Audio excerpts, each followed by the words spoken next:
রুমে আসতেই আব্বু আম্মু চাচু চাচি সবাই গল্প করছিল। আমাদের দেখে চাচি বলে উঠল, আরে তোমরা কি একেবারে গোসল সেরে আসলে নাকি বৃষ্টির পানিতে? নিশি বলল, না মানে একটু ভিজে আসলাম আর কি। চাচু বলল, এইটুকু বয়সে এমন বৃষ্টি প্রেম, সাবধান, ঠান্ডা লেগে গেলে পরে কিন্তু আমরা বকবো নিশি। আম্মু বলল, যাও তোমরা আগে চেঞ্জ করে আসো, গায়ে ভেজা কাপড় নিয়ে বসে থেকো না। তারপর আমরা দুজনে একসাথে মাথা নাড়িয়ে ঘরের ভিতরে চলে এলাম। নিশি আমার দিকে তাকিয়ে মিষ্টি করে হাসলো, চোখে তখনও সেই বৃষ্টির আনন্দের ঝিলিক। আমি ওর দিকে এগিয়ে গিয়ে ওর কাঁধে হালকা হাত রাখলাম আর বললাম, কি আমার পিচ্ছি রানী, শরীরটা কাঁপছে যে? নিশি বলল, ইস, একটু ঠান্ডা লেগে গেছে বোধহয়। কি মিলল তো? বললাম যে বৃষ্টিতে ভিজতে হবে না। দাঁড়াও, এখনই তোমাকে আরেকটা জামা দিচ্ছি, আগে চুলটা মুছে নাও। তারপর আমি আলনা থেকে ওর জন্য একটা শাড়ি আর তোয়ালে এনে দিতেই নিশি লজ্জা পেয়ে মুখ নামিয়ে নিল। তারপর বলল, তুমি না গেলে আমি চেঞ্জ করব কিভাবে? আচ্ছা বাবা, আমি যাচ্ছি, জানালার উপাসটায় গিয়ে দাঁড়াচ্ছি, তুমি তাড়াতাড়ি করো। কিছুক্ষণ পর ও জামা পাল্টে আসলো। ওর গায়ে হালকা গোলাপি রঙের শাড়িটা যেন ওকে আরো বেশি সুন্দর করে তুলেছে, ঠিক যেন একটা ডানা কাটা পরী। আমি একদৃষ্টিতে ওর দিকে তাকিয়ে থাকলাম কিছুক্ষণ, কিছু বলতে চেয়েও বলতে পারলাম না। নিশি এসে আমার সামনে দাঁড়ালো আর বলল, কি দেখছো এভাবে? দেখছি আমার ঘরের পিচ্ছি মহারানীটা দিনকে দিন কেমন পরীর মতো হয়ে যাচ্ছে। নিশি লজ্জা পেয়ে বলল, এত মিষ্টি কথা বলো কেন রাকিব ভাইয়া, আমি তো পাগলই হয়ে যাই। আমি ওর হাতটা নিজের হাতে নিয়ে বললাম, তুমি তো আমার হৃদয়ের পাগল রানী, তোমাকে না দেখলে আমার দিন শুরুই হয় না। নিশি হঠাৎই আমাকে জড়িয়ে ধরল, ওর বুকের স্পন্দন আমি স্পষ্ট অনুভব করছিলাম। ও বলল, আজ একটা গান গাইবা আমার জন্য? আমি বললাম, গান এখন? নিশি বলল, হ্যাঁ, বৃষ্টি রাতে তোমার কণ্ঠ শুনতে খুব ইচ্ছে করছে। আমি মুচকি হেসে ওর কপালে চুমু খেয়ে তাহসান ভাইয়ের একটা গান গাইতে শুরু করলাম। নিশির চোখ বেয়ে অশ্রু গড়িয়ে পড়ল। আমি গান থামিয়ে ওর পাশে গিয়ে বসলাম। কি হলো, কান্না করছো কেন? নিশি বলল, জানো, আমার জীবনে যতটা ভালোবাসার স্বপ্ন দেখেছিলাম তার চেয়ে অনেক বেশি তুমি দিচ্ছ। আমি ভয় পাই রাকিব ভাইয়া, এত সুখ কি সত্যি আমার কপালে লেখা আছে বা থাকবে? আমি ওর চোখ মুছে দিয়ে বললাম, ভয় পেও না আমার মনের রানী, আমি আছি তো। এই ভালোবাসা, এই সময়, এই অনুভূতিগুলোই আমাদের জীবনের আসল গল্প হবে। নিশি আমার কাঁধে মাথা রেখে ফিসফিস করে বলল, আজকের রাতটা শুধু আমাদের হোক, বাইরের পৃথিবী যেন থেমে যায় এই মুহূর্তে। আমি ওকে জড়িয়ে ধরে বললাম, থেমে যাবে, কারণ আজকের বৃষ্টির রাতটা শুধু আমাদের ভালোবাসার জন্যই এসেছে। বাতির স্নিগ্ধ আলোয় নিশির চোখে ঝিলিক খেলে গেল, ওর ঠোঁট আমার ঠোঁটের খুব কাছে চলে এলো। আমি সময়টাকে থামিয়ে দিতে চাইলাম, যেন এই মুহূর্তটা চিরদিনের জন্য থেমে যায়। এমন সময় রাতের খাবারের জন্য ডেকে গেল, সবাই একসাথে খাচ্ছি। হঠাৎ আমি বলে উঠলাম, আমি একটা কথা বলতে চাই। সবাই একসাথে আমার দিকে তাকালো। আব্বু চোখ সরু করে বলল, কি ব্যাপার রে, এত সিরিয়াস ভাব, কিছু হয়েছে নাকি? আমি বললাম, আরে না আব্বু, কিছুই হয়নি, বরং অনেক ভালো একটা খবর আছে। পাশ থেকে আম্মু জানতে চাইলো, কি খবর? আমি বললাম, রাইসা ফোন করেছিল আজকে। চাচি বলল, আরে সেই মেয়েটা না, যে তোমাকে ভুল বুঝেছিল আবার বন্ধু হয়েছিল, পরে খুব সাহায্য করেছিল। নিশি বলল, আম্মু, সেই রাইসা। ওর বাবা মা, এমনকি ওদের বাসার কাছের রিক্সাওয়ালা চাচা আর চাচি সহ আসতেছে, যে ছিল রাকিব ভাইয়ের জীবনের এক সময়কার বড় আশ্রয়। আম্মু বলল, হ্যাঁ, সব মনে আছে, কতদিন পর খোঁজ আসলো ওদের। কি বলল রাইসা?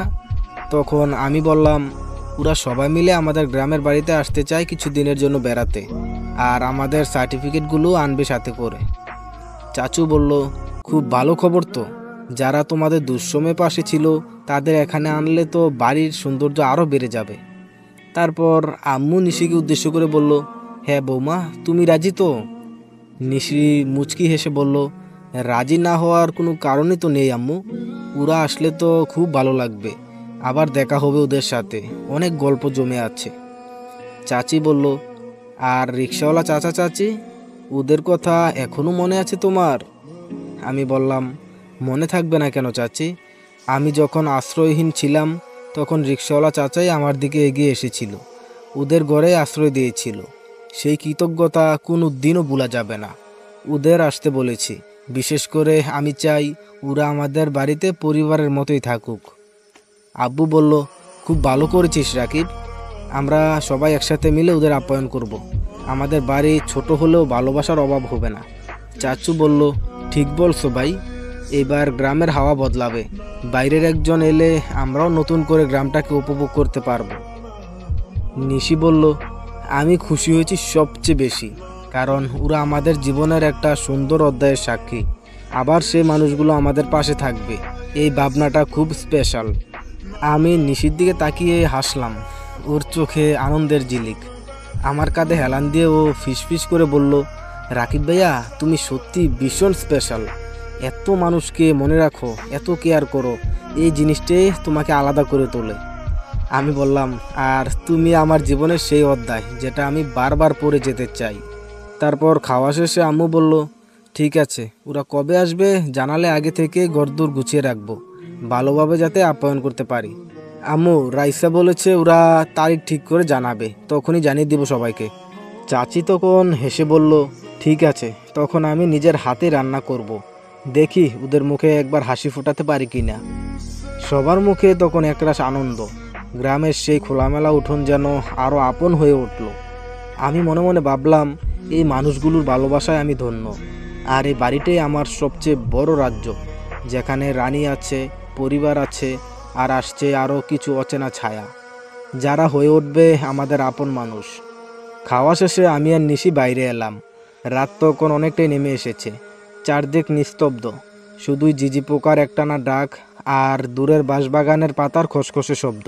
মনে হচ্ছিল যেন প্রকৃতির নিজস্ব ভালোবাসার গান। আমি আর নিশি উঠোনে পাটি পেতে বসে আছি। ঘরের ভেতর সবাই নিজেদের কাজে ব্যস্ত। আম্মু চাচি পরের দিন রান্না নিয়ে কথা বলছে। চাচু আব্বু গাছপালা আর অতিথিদের ঘর গুছানো নিয়ে আলোচনা করছে। নিশি চুপচাপ আকাশের দিকে তাকিয়ে আছে। ওর চুল এলোমেলো হাওয়ায় উড়ে এসে আমার গালে লাগছে। আমি ওর দিকে তাকিয়ে রইলাম কিছুক্ষণ। মনে হলো সময় থেমে গেছে। বললাম, কি দেখছো আকাশের দিকে তাকিয়ে? নিশি বলল, চারটা দেখো না রাকিব ভাইয়া, মনে হচ্ছে ওটাও আমাদের কথা শুনছে আজ। আজকের রাতটা অনেক শান্ত, তাই না? আমি নিশির হাতটা ধরলাম, একটুও না কাঁপিয়ে গভীর মমতায় বললাম, আজকের রাতটা শুধু শান্ত না নিশি, আজকের রাতটা আমাদের। তুমি পাশে আছো তাই সব কিছু যেন পরিপূর্ণ লাগছে। নিশি কিছু না বলে চুপ করে বসে রইল। তারপর একটু ঝুঁকে আমার কাঁধে মাথা রাখলো। ওর কপালের উষ্ণতা আমার গায়ে লাগলো। বুকের ভেতর অদ্ভুত ভালোবাসায় ভরে উঠল। নিশি বলল, জানো রাকিব ভাইয়া, আমি সবসময় তোমাকে চাইতাম যে আমার এক একটা অনুভূতির পাশে বসে থাকবে এভাবে। আমি তোমার অনুভূতিগুলো বুঝি না নিশি, আমি সেগুলোকেও ভালোবাসি। হঠাৎ নিশি উঠে দাঁড়ালো। হাতে থাকা ওড়নাটা একপাশে ছুঁড়ে ফেলে ঘরের দিকে ছুটে গেল। আমি অবাক হয়ে গেলাম। নিশি, কি হলো হঠাৎ? ও দাঁড়িয়ে ঘুরে তাকালো। চোখে জল টলমল করছে, কিন্তু ওটা দুঃখের জল না, ভালোবাসার অতিরিক্ত আবেগে জমা হওয়া আনন্দের জল। আমি বললাম, কি হলো নিশি, কাঁদছো কেন? নিশি বলল, কাঁদতে চাই না রাকিব ভাইয়া, আজ খুব খুশি আমি, তোমার জন্যই সব, এত আপন তুমি আমার। আমি ঠিক করেছিলাম আজকে তোমাকে একটা কথা বলবো। আমি উঠে গিয়ে ওর সামনে দাঁড়ালাম। ও মাথা নিচু করে রাখলো। আমি বললাম, তাহলে বলো নিশি, আমি শুনবো, যতবার বলবা ততবারই শুনবো। নিশি এক ধাপ সামনে এগিয়ে এসে আমার গলায় হাত রাখলো। চোখ তুলে বলল, আমি তোমাকে ভালোবাসি রাকিব ভাইয়া, তোমাকে ছাড়া কোনো ভবিষ্যৎ কল্পনাও করতে পারি না। আমি নিশিকে একটু দেরি না করে নিজের বুকে টেনে নিলাম আর বললাম, আমি তো অনেক আগেই তোমার হয়ে গেছি নিশি, তুমি শুধু বলনি বলে আমিও চুপ ছিলাম, কিন্তু এখন এই মুহূর্ত থেকে আমি শুধু তোমার। রাতের আকাশটা যেন হঠাৎ করেই আরও পরিষ্কার হয়ে উঠল। চাঁদটা একটু নিচে নেমে এলো যেন আমাদের সাক্ষী হতে। বাতাসে গন্ধ মিশে গেল নিশির চুলের সুবাসে। তারপর রুমে গিয়ে আমি আর নিশি ঘুমিয়ে পড়লাম। সকালে ঘুম থেকে উঠে ফ্রেশ হয়ে নাস্তা করে নিলাম। রুমে বসে আছি, হঠাৎই রাইসার ফোন রিসিভ করতে রাইসা বলে উঠল, হ্যালো রাকিব, একটা গুড নিউজ আছে। আমি অবাক হয়ে বললাম, কী নিউজ রাইসা? রাইসা বলল,